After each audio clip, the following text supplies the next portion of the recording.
창세기 15장 1절에서 7절까지의 말씀을 다 같이 봉독하겠습니다. 이후에 야훼의 말씀이 환상 중에 아브라함에게 임하여 이르시되 아브라함아 두려워하지 말라. 나는 내 방패요 너의 지극히 큰 상급이니라. 아브라함이 이르되 주 야훼여 무엇을 내게 주시려 하나이까? 나는 자식이 없사오니 나의 상속자는 이 다메섹 사람 엘리에섹이니이다. 아브라함이 또 이르되 주께서 내게 씨를 주지 아니하셨으니 내 집에서 길린 자가 내 상속자가 될 것이니이다. 야훼의 말씀이 그에게 임하여 이르시되 그 사람이 내 상속자가 아니라 내 몸에서 날 자가 내 상속자가 되리라 하시고 그를 이끌고 밖으로 나가 이르시되 하늘을 우러러 무뼈를 셀 수 있나 보라. 또 그에게 이르시되 내 자손이 이와 같으리라. 아브라함이 야훼를 믿으니 야훼께서 이를 그의 의로 여기시고 또 그에게 이르시되 나는 이 땅을 내게 주어 소유를 삼게 하려고 너를 갈대아인의 우르에서 이끌어낸 야훼니라. 아멘. 우리 함께 인사 나누겠습니다. 오늘은 참으로 좋은 날입니다. 우리 모두에게 좋은 일이 일어납니다.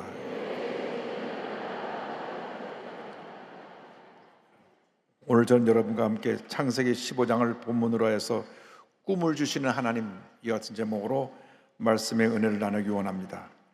제목을 한번 따라해 주시기 바랍니다. 꿈을 주시는 하나님, 꿈을 주시는 하나님.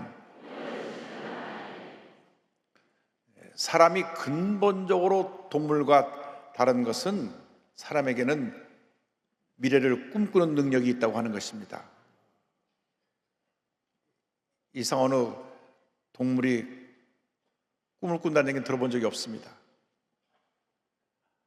하나님께서 우리에게 꿈꾸는 능력을 주신 것입니다.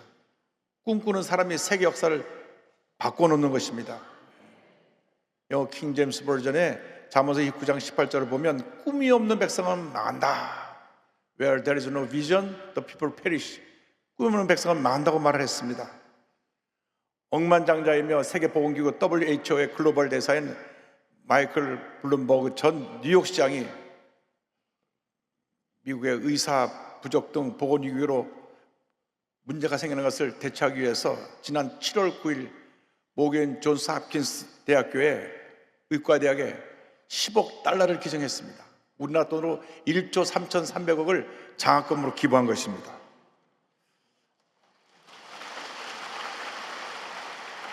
아직 전 우리나라 기업가가 이렇게 많은 돈을 학교에다 장학금으로 기부한 것을 들어본 적이 없습니다. 도전을 받으시기 바랍니다. 그래서 일부 소수의 상류층을 취한 모든 학생들이, 전 학생들이 학비 면제로 학교를 다니게 되었는데 올해 9월부터 가족 연 수입이 30만 달러 이하의 모든 의대생, 우리나라 돈으로 약 4억 원 정도의 수입이 안 되는 모든 가족은 전액 장학금 면제고, 또한 가족 수입이 17만 5천 달러, 약 2억 3천만에 못 미치는 사람은 생활비까지 지원을 합니다. 존스 홉킨스 대학으로 저는 자녀를 보낼 마음이 생겨나는지 모르겠습니다. 존스 홉킨스 의과대학 학비가 1년에 연 6만 5천 달러니까 우리나라 돈으로 약 8,700만 원 됩니다. 워낙 미국의 이 의과대학의 학비가 비싸서 이 학비 문제 때문에 의과대학에 지원한 사람 숫자가 줄어드니까 그런 미래를 바라보면서 꿈을 꾸면서 의과대학이 잘 되기 위해서, 많은 의사가 배치되기 위해서 이 거금을 장학금으로 내놓은 것입니다. 그는 꿈꾸는 사람입니다. 갈등과 대립으로 혼란을 빚고 있는 우리나라 의료계와는 너무나 다른 현실을 보게 됩니다. 우리는 주님 안에서 모두가 꿈꾸는 사람들입니다. 우리 모두가 거룩한 꿈을 꾸고 꿈을 붙잡고 나가야 되는 것입니다. 믿음의 조상 아브라함은 75세에 하나님의 부르심을 받았습니다. 부르심을 받고 약속의 말씀을 받았을 때 그는 꿈을 꾸게 됐습니다. 창세기 12장 1절 2절에 이렇게 말씀합니다. 여호와 야훼께서 아브라함에게 이르시되 너는 너의 고향과 친척과 아버지의 집을 떠나 내가 내게 보여줄 땅으로 가라. 내가 너로 큰 민족을 이루고 내게 복을 주어 내 이름을 창대하게 하리니 너는 복이 될지라. 그런 이 말씀을 붙잡고 자기가 살고 있는 고향 갈대오를 떠나서 하란을 거쳐 가나안까지 왔습니다. 그런데 오랜 시간이 지나도 아이가 생겨나지 않았습니다. 나는 점점 들어가고 아이가 생겨나지 않으니까 그는 자기 집에서 일하는 하인, 충성된 하인 엘리에셀을 상속자로 세우기로 그가 생각을 바꾸었습니다. 그는 인간의 생각으로 하나님의 주신 말씀에 근거하지 않고 자기 생각을 따라서 이와 같은 결정을 한 것입니다. 창세기 15장 2절 3절입니다. 아브라함이 이르되 주 야훼여 무엇을 내게 주시려 하나이까? 나는 자식이 없사오니 나의 상속자는 이 다메섹 사람 엘리에셀이니이다. 아브라함이 또 이르되 주께서 내게 씨를 주지 아니하셨으니 내 집에서 길린 자가 내 상속자가 될 것이니이다.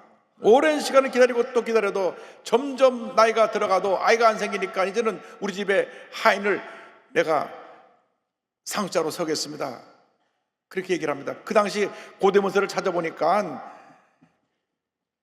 자녀가 생겨나지 않을 때는 양자를 입양해서 상속인으로 세울 수가 있습니다. 그런데 나중에 아이가 태어나면 상속인으로 세워놨어도 태어난 아이에게 상속권을 물려줍니다. 그러니까 아브라함은 안전장치를 만들어 놓기 위해서 자기가 자식을 낳으면 그 자식이 상속권을 물려받지만 자식이 없으면 이 하인이 대신 상속자가 될 것이라고 해서 그 엘리에셀을 상속인으로 지목한 것입니다. 우리는 이렇게 모든 판단과 생각을 내 기준에 의해서 내가 눈에 보이는 현실에 따라서 결정할 때가 너무나 많이 있습니다. 여러분, 우리의 생각과 우리의 보는 눈, 우리의 판단은 늘 제한되어 있습니다. 믿음의 사람들은 늘 거룩한 꿈을 꾸고 하나님이 기뻐하시는 그 일을 결정해야 되는데 많은 사람들이 믿는다 하면서도 자기 생각에 사로잡혀서 생각에 의해서 판단과 결정을 하게 되는 것이 그 삶 속에 늘 나타나게 됩니다. 여러분, 믿음이 무엇이냐? 믿음은 보지 못하는 것을 보는 것입니다. 히브리서 11장에서 말씀합니다. 믿음은 바라는 것들의 실상이요 보이지 않는 것들의 증거라고 말씀했습니다. 믿음은 주님의 뜻 가운데 마음에 품은 꿈이 이루어진 것처럼 확실하게 믿고 붙잡고 나가는 것입니다. 그런데 많은 사람들이 하나님 믿는다고 하면서도 눈에 보이는 현실에 너무나 쉽게 좌우됩니다. 쉽게 좌절하고 절망합니다. 자기 생각대로 뜻대로 되지 않으면 쉽게 포기하고 생각을 바꾸고 결정을 바꾸기도 합니다. 그래서 아브라함은 자식이 안 생기니까 자기 집에 충성된 일꾼인 엘리에셀을 상속자로 세우기로 한 것입니다. 하나님께서 아니다, 내 몸에서 태어날 자가 너의 상속자가 될 것이라 하고 그를 천막 밖으로 이끌어내셨습니다. 창세기 15장 4절입니다. 야훼의 말씀이 그에게 임하여 이르시되 그 사람이 내 상속자가 아니라 내 몸에서 날 자가 내 상속자가 되리라 하시고, 문제가 해결되지 않을 때, 절망의 때 사람을 바라보지 말고 환경을 바라보지 말고 자신을 바라보지 말고 믿음의 눈으로 우리 주 하나님을 바라볼 수 있게 되길 바랍니다. 사람의 음성을 듣고 흔들리지 말고 하나님의 말씀을 붙잡고 믿음으로 나가게 되길 바랍니다. 하나님의 말씀은 살아있는 말씀이요 능력의 말씀이요 기적의 말씀이요 치료의 말씀이요 생명의 말씀인 것입니다. 히브리서 4장 12절은 이와 같이 말씀합니다. 하나님의 말씀은 살아있고 활력이 있어 좌우에 나선 어떤 검보다도 예리하여 혼과 영과 및 관절과 고소를 찔러 쪼기까지 하며 또 마음의 생각과 뜻을 판단하나니. 말씀을 붙잡고 절대 긍정, 절대 감사로 나가야지 우리 생각에 의해서 부정적으로 생각하고 우리가 불신앙의 모습으로 나가면 절대로 어떤 일도 이룰 수 없다는 것을 기억하시기 바랍니다. 우리는 늘 보는 것에 의해서 또 듣는 것에 의해서 우리 생각이 바뀌고 판단이 흐려지게 됩니다. 여러분, 보고 듣는 것에 의존하지 말고 보이지 않는 하나님을 믿고 의지하되 약속의 말씀을 붙잡고 믿음으로 전진해 나가시기를 바랍니다. 이 말씀 속에 모든 문제의 답이 있는 것입니다. 이 말씀 속에 우리의 삶에 모든 문제의 답이 있고 생명의 축복의 길이 열려 있는 것입니다. 그런데 하나님께서 아브라함이 자기 집에 하인을 상속자로 부른다고 세우겠다고 하니까 너 천막 밖으로 나와라. 천막으로 나와서 하늘을 바라보라고 말씀합니다. 내 몸에서 날짜가 내 상자가 되라고 말씀하시면서 그를 처마 밖으로 나오게 하셨습니다. 우리는 이 세상 살아가면서 우리를 둘러싸고 있는 이 불가능의 장막에서, 불가능의 천막에서 뛰쳐나와야 합니다. 하나님은 이 절망의 천막 안에서 불가능만 바라보고 있던 그를 이끌어내셨습니다. 창세기 15장 5절입니다. 그를 이끌고 밖으로 나가 이르시되 하늘을 우러러 무뼈를 셀 수 있나 보라. 또 그에게 이르시되 내 자손이 이와 같으리라. 천막 밖으로 불러내신 다음에 하늘을 바라보게 하셨습니다. 캄캄한 하늘에 얼마나 많은 별들이 가득하고 있는지 그 별들을 바라보게 하셨습니다. 무뼈를 셀 수 있나 보라. 내 자손이 이와 같으리라. 전 저희 교회 천장을 보면서 늘 이 아브라함을 바라보게, 하늘을 바라보게 하신 하나님 말씀을 생각합니다. 저 많은 불빛들이 하늘의 별처럼 되어서 우리에게 축복의 불빛으로 별들로 다가올 줄로 믿습니다. 아브라함이 하나님의 말씀을 듣고 하늘을 쳐다보는 순간 하늘에 총총히 많은 별들이 반짝이고 있었습니다. 제가 대학교 2학년 때 지리산을 등반한 적이 있는데 이틀 길을 걸어서 지리산 전체를 등반하는데 밤이 되니까 그 캄캄한 하늘에 별들이 얼마나 많이 반짝거리고 있는지, 그런데 하나님께서 그 별들을 바라고 별의 숫자를 세라고 말씀합니다. 별 하나, 나 하나, 별들, 나들, 별을 세기 시작한 것입니다.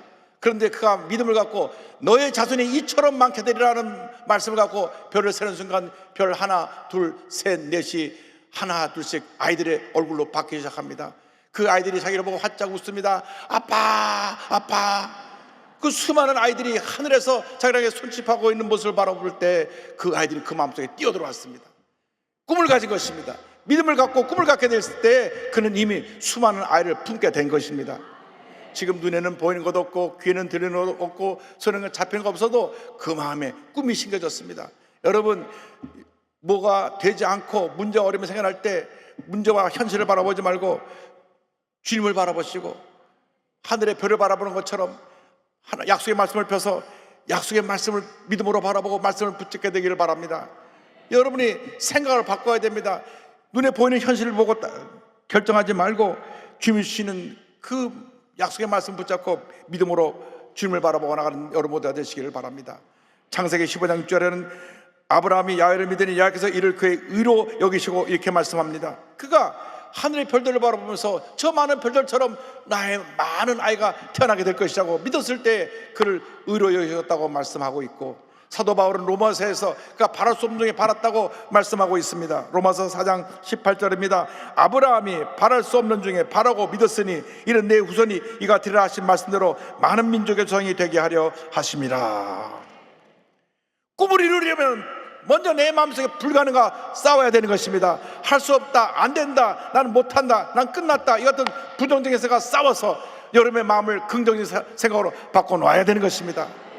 많은 사람들이 마음속에 있는 부정적인 생각을 이겨내지 못하고 스스로 무너집니다. 좌절하고 절망합니다. 부정적인 얘기를 듣게 되면 마음이 어두워지고 원망과 불평이 생겨나게 되고 마음의 상처가 깊어지는 것이 많은 사람들의 모습입니다. 우리 믿는 사람들은 그와 정반대의 삶을 살아야 됩니다. 무슨 얘기를 들어도 주님의 은혜를 감사해야 되고, 부정적인 얘기가 들어와도 내게 좋은 일이 일어나려고 이런 일이 생겨나는 것보다 생각을 바꿔야 되는 것입니다. 아브라함은 오랫동안 그 천막 안에서, 텐트 안에서 늙어가면서 자기 아내를 바라보며 그 마음속에 불가능이 깊어졌습니다. 매일같이 아침 일어나서 눈을 뜨고 보면 쭈글쭈글하게 늙어가고 있는 아내의 모습이 보이고, 또 아내도 자기를 볼 때 얼굴에 주름살이 쭈글쭈글 잡혀가고 머리가 백발의 성성한 노인을 보면서 하루를 시작하게 된 것입니다. 아침에 일어나서 눈 뜨고 보면 아이고 저 쭈그렁바가지 할머니가 애를 낳겠나, 그런 생각이 마음에 들어왔을 것입니다. 또 그 아내는 남편을 보면서 아니 하나님의 아들을 주신다고 했는데 내 남편은 저렇게 얼굴이 완전히 쭈그러들고 머리는 백발이 성성한 노인 영감이 있는데 아이를 낳을 수가 있나, 택도 없지. 그래서 저들은 서로 바라보면서 그 마음속에 불가능의 생각만 가득하게 된 것입니다. 부정의 생각만 가득하게 되어서 그들은 그 불가능의 천막 안에서 불가능이 점점 더 뿌리를 내리고 깊어지게 된 것입니다. 여러분, 여러분 보이는 현실에서 여러분 영향을 받게 되는데 그 불가능의 장막을 열어 제끼고 뛰쳐나와야 되는 것입니다. 주님이 천막에서 나와라 말씀하십니다. 여러분을 불가능에 가둬놓고 있고 부정적인 생각에 가둬놓고 있는 천막에서 나오시기 바랍니다. 과거의 상처, 절망, 고통, 괴로움의 장막에서 나오시기 바랍니다. 실패의 장막에서 나오시기 바랍니다. 부정적인 생각의 장막에서 나오시기 바랍니다. 여러분, 과거에 상처 입지 않은 사람이 누가 있고 과거에 실패 경험이 없는 사람이 누가 있습니까? 다 과거에 문제가 있었고 어려움, 어두운 시간이 있었습니다. 그러나 그것은 과거입니다. 이전 것은 지나간 것입니다. 과거의 장막에서 뛰쳐나오게 되기를 바랍니다. 여러분이 들었던 모든 부정적인 말, 여러분의 마음에 듣고 상처 입었던 그런 부정적인 말의 홍수 속에서 같이 있던 여러분이 뛰쳐나오시기 바랍니다. 나는 그와 같은 잘못된 생각과 아무런 상관이 없다. 나는 이전 내 모습에서 이제는 변화가 되었다. 부정적인 천막에서 벗어나와서 절대긍정의 믿음을 갖고 하늘을 바라보시기 바랍니다. 하늘을 바라보고 꿈을 가지시기 바랍니다. 하늘의 별들이 내게 축복으로 다가오는 꿈을 가지시기 바랍니다. 하늘의 별들을 헤아리면서 자식의 꿈을 가진 아브라함처럼 여러분이 하늘을 바라보면서 믿음을 갖고 꿈을 갖고 나갈 때 하나님의 은혜가 임하게 될 것입니다. 여러분이 늘 주의 약속의 말씀을 묵상하고 나가면 이 말씀이 여러분에게 꿈을 줍니다. 여러분에게 놀라운 은혜와 축복을 가져다 주는 것입니다. 이 말씀 속에 여러분의 모든 축복의 근원이 담겨 있습니다. 말씀의 하늘에 여러분의 믿음을 가지고 바라보며 말씀 붙잡고 나갈 때 하나님의 축복이 임하게 될 것입니다. 더 이상 과거라고 하는 천막에 갇혀있지 말고, 더 이상 불가능의 천막에 갇혀있지 말고, 더 이상 문제의 천막에 갇혀있지 말고, 더 이상 부정적인 생각의 천막에 갇혀있지 말고 뛰쳐나오시기 바랍니다. 뛰쳐나와서 이제는 하나님만 믿고 의지하는 삶을 사시길 바랍니다. 이 세상 모든 것 다 변합니다. 그러나 하나님은 변치 않습니다. 온 세상 사람들이 다 나를 버리고 떠나도 우리 주님은 내 곁에 계셔서 나를 붙들고 계시고 나와 함께 하시고 나를 도와주시고 내게 은혜를 베풀어 주시는 것입니다. 하나님께서 하늘의 별을 바라보며 약속의 말씀 붙잡은 아브라함을 귀하게 여기셨습니다. 창세기 15장 6절에 아브라함이 야훼를 믿으니 여호와께서 이를 그의 의로 여기시고 성경은 말씀합니다. 하나님께서 그 믿음을 보고 그를 의롭다 여기신 것입니다. 갈라디아서 3장 6절을 말씀합니다. 아브라함이 하나님을 믿으니 그것을 그에게 의로 정하셨다 함과 같으니라. 말씀에 근거한 꿈이 우리에게 하나님의 축복을 가져다 주는 것입니다. 말씀에 근거한 꿈을 갖고 믿음으로 나갈 때 하나님의 은혜가 임합니다. 믿음의 사람들은 거룩한 꿈을 갖고 날마다 기적을 창조하며 위대한 역사를 이루었습니다. 이 세계 역사를 바꾼 모든 사람들이 믿음의 사람, 꿈꾸는 사람들이었습니다. 하나님의 사람들이었습니다. 크리스찬들이었습니다. 그들이 약속의 말씀을 붙잡고 꿈꾸고 나갔을 때 세계 역사가 변화돼서 오늘이 이르게 된 것입니다. 히브리서 11장 1절은 말씀합니다. 믿음은 바라는 것들의 실상이요 보이지 않는 것들의 증거니 선진들이 이로써 증거를 얻었느니라. 우리 믿음의 주상들이 이렇게 믿음으로 꿈꾸고 믿고 나가서 위대한 역사를 이뤘다고 성경은 말씀하고 있는 것입니다. 여러분의 가진 꿈이 무엇입니까? 오늘 주 앞에 그 꿈을 보여주시기 바랍니다. 주님 안에서 거룩한 꿈을 꾸시고 꿈을 주 앞에 보여드릴 때 하나님께서 꿈이 이루어지게 만들어 주실 것입니다. 믿음을 갖고 꿈을 붙잡고 나가면 여러분 미래가 변화될 것입니다. 지금 내가 문제 가운데 있고 어려움 가운데 있고 절망 가운데 있어도 내가 꿈을 붙잡고 나가면 우리 모든 절망을 물리치고 이 어둠의 장막에서 뛰쳐나와서 하늘의 별들을 바라보며 믿음으로 전진 또 전진 또 전진해 나가게 될 것입니다. 부부가 선교의 꿈을 갖고 같이 출발했는데 남편이 먼저 세상을 떠났습니다. 그런데 부인이 꿈을 이뤄갑니다. 고통은 헛되지 않아요. 짐 엘리엇 선교사의 아내 엘리자베스 엘리엇 선교사를 소개하기 원합니다. 이 엘리자베스 엘리엇 선교사는 1926년 벨기에에서 선교사의 딸로 태어납니다. 미국에 와서 위튼 대학교를 다니면서 선교의 꿈을 가졌습니다. 위튼 대학교에서 같은 선교의 꿈을 가진 짐 엘리엇 만나서 같이 결혼을 하고 거룩한 선교의 꿈을 키우게 됐습니다. 그런데 그들은 미전도 종족에 대한 꿈이 있었습니다. 아직 복음이 한 번도 전해지지 않은 것, 아직도 예수님의 복음을 들어보지 못한 그곳에 우리가 복음을 전하자. 그래서 에콰도르의 미전도 종족인 아우카족 그 와우라니 부족의 복음을 전하기로 해서 그 선교 팀을 만들어서 짐 엘리엇이 친구 4명과 함께 이곳에 이제 복음을 전하기로 했습니다. 그래서 이곳에 복음을 전해서 사전에 경비행기로 가서 식량도 떨어뜨리고 생필품도 전해주면서 그들의 마음의 문을 열게 했습니다. 그리고 1950년 1월 8일 이 짐 엘리어트가 4명의 친구와 함께 경비행기로 이곳에 도착을 했는데 원주민들이 대기하고 있다가 뛰쳐나와서 창으로 찔러 무참히 이 5명을 다 살해하고 말았습니다. 남편 짐 엘리엇 선교사는 결혼한 지 27개월 만에 10달 된 어린 딸 하나를 남겨놓고 28살의 나이로 순교를 한 것입니다. 그런데 대학교 2학년 때 짐 엘리어트 노트에 일기에 이와 같은 기록이 있었습니다. 결코 놓치지 않아야 할 것을 얻기 위해 언젠가는 놓아야 할 것을 포기하는 사람은 현명한 사람이다. He is no fool who gives what he cannot keep to gain what he cannot lose. 이것을 의역하면 영원한 것을 얻기 위해 영원하지 않은 것을 버리는 자는 바보가 아니다. 이와 같은 글을 남기는데 자기가 남긴 글처럼 살다가 영원한 것을 소유하기 위해서 이 세상에서 사라질 것을 포기하고 목숨을 희생해서 그는 순교했습니다. 남편 엘리엇 선교사가 에콰도르 정글에 도착했지만 그 후로 소식이 들리지 않고 소식이 끊어지자 그 부인 엘리자벳은 이사야의 말씀을 붙잡고 내가 너와 함께 할 것이라는 말씀을 붙잡고 하나님께 기도했습니다. 하나님, 항상 저와 함께 계시지 않습니까? 지금 제가 원하는 것은 제 남편이 제 곁에 있는 것입니다. 간절히 기도했지만 남편은 돌아오지 않았고 결국 들려온 소식은 창에 찔려 순교당했다고 하는 이야기입니다. 그런데 이 부인은 꿈꾸는 하나님의 사람이었습니다. 남편이 못 이루는 꿈을 내가 이루겠습니다. 그래서 본인이 간호학교 가서 간호 훈련을 1년 동안 받은 후에 어린 딸을 데리고 그 부족이 있는 곳으로 자기가 들어갑니다.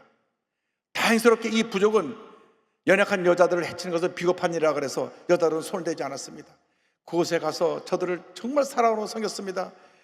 다친 사람들 상처를 치료해주고 병든 사람들 가서 약을 지어주고 하면서 부족을 그냥 말없이 돌보면서 저들의 마음의 문이 열릴 때까지 기다렸다가 마음의 문이 열리면 한 사람 두 사람 복음을 전하기 시작했습니다.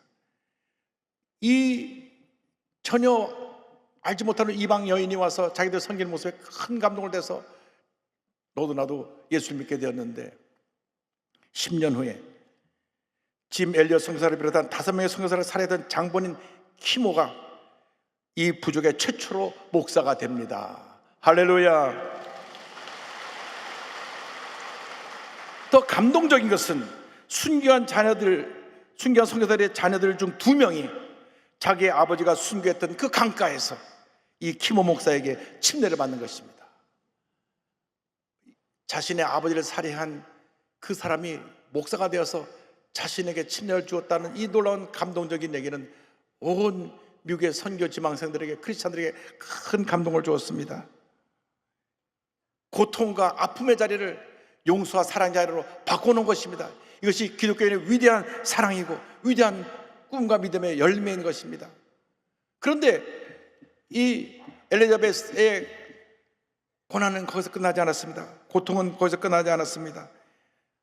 남편의 생을 떠난 지 13년 후에 에디슨 레이치라고 하는 신학자와 다시 결혼을 하게 되었는데 얼마 있지 않아 재혼한 남편이 암이 걸렸다고 하는 소식이 들려왔습니다. 주님 이미 한번 겪게 하신 일이지 않습니까? 이번에는 제 남편을 데려갈 수 없어요. 그가 부르짖었지만 결혼한 지 3년 반 만에 남편이 암으로 세상을 떠납니다. 그 가운데 예수님의 십자가를 생각하게 되었습니다. 예수님의 십자가는 하나님의 고통과 사랑이 교차되는 곳이라는 것을 알게 됐습니다. 내가 이 같은 고난이 있는 것은 이 고난을 통해 하나님께 사랑에 더 가까이 나갈 수 있다는 것을 그녀는 깨닫게 되었습니다. 고통의 문제가 단순히 고통에서 끝나지 않고 하나님의 사랑에 더 가까이 나가게 되는 통로가 된다는 것을 알게 된 것입니다. 하나님은 상황이 어떠든 내가 너와 함께 해주겠다는 약속을 그녀에게 주셨습니다. 그래서 그녀는 고통은 헛되지 않다는 것, 고난은 은혜이자 선물이라는 것이라고 고백하게 되었습니다. 여러분, 어떤 고난이 여러분에게 다가왔다 할지라도, 여러분의 어떤 고통과 괴로움이 여러분에게 다가왔다 할지라도, 어떤 문제가 끊임없이 여러분을 괴롭히겠다 할지라도 여러분 그것은 축복의 도구인 것을 잊지 마시고 주님께서 예비하신 놀라운 축복의 자리로 믿음으로 나가게 되기를 바랍니다. 억울한 일 당하고 몸이 아프고 괴롭고 고통스러운 순간이 다가오지만 그럼에도 불구하고 꿈을 갖고 나갈 때 꿈이 여러분의 미래를 이끌어 갈 것입니다. 그는 1974년부터 고등 코넬 신학교의 부교수로 학생들을 가르치면서 20여 권의 제작을 남겼는데 짐 엘리엇의 삶을 담은, 신앙을 담은 전능자의 그늘, 이 책 한번 꼭 읽어보시기 바랍니다. 영광의 문을 비롯한 많은 책을 남기고 2015년 88세를 이후로 주님 품에 안겼는데 마지막까지 붙들고 있던 말씀은 생각하건대 현재의 고난은 장차 우리에게 나타날 영광과 비교할 수 없도다. 로마서 8장 18절입니다. 할렐루야. 이 세상 그 무엇도 우리를 하나님의 사랑을 끊을 수가 없습니다. 어떠한 고난도, 어떤 고통도, 어떠한 슬픔도, 어떠한 아픔도 주님의 사랑에서 우리를 끊을 수가 없습니다. 우리가 거룩한 꿈을 갖고 나가는 한 하나님이 우리와 함께 하십니다. 우리를 도우십니다. 우리를 통해서 위대한 하나님의 역사를 이루실 것입니다. 여러분, 여러분 마음 가운데 거룩한 꿈을 갖게 되시길 바랍니다. 꿈 없는 인생으로 살지 말고 하루를 살아도 거룩한 꿈을 꾸고 그 꿈을 위해서 최선을 다하며 하나님 영원히 살아가는 여러분 모두 되시기를 주님의 이름으로 축원합니다. 축원합니다. 축원합니다. 여러분이 가진 꿈이 무엇입니까? 오늘 그 꿈을 주님 앞에 보여주시기 바랍니다. 절대로 꿈도 없이 목적도 없이 바람 부는 대로 물결처럼 살아가는 인생을 살지 마시고 거룩한 꿈을 품고 꿈을 이루기 위해서 최선을 다하여 노력하며 믿음으로 전쟁에 나가는 여러분 모두 되시기를 주님의 이름으로 축원합니다. 축원합니다. 축원합니다. 기도하겠습니다. 사랑과 은혜와 자비가 무한하신 하나님 아버지, 우리 모두가 꿈꾸는 사람들이 되게 하여 주옵소서. 삶의 목적도 방향도 없이 무의미하게 살아가는 사람 한 사람도 없게 하시고 거룩한 꿈을 꾸고 꿈을 이루어가는 하나님의 견인꾼들 다 되게 하여 주옵소서. 예수님의 이름으로 기도 올리옵나이다. 아멘.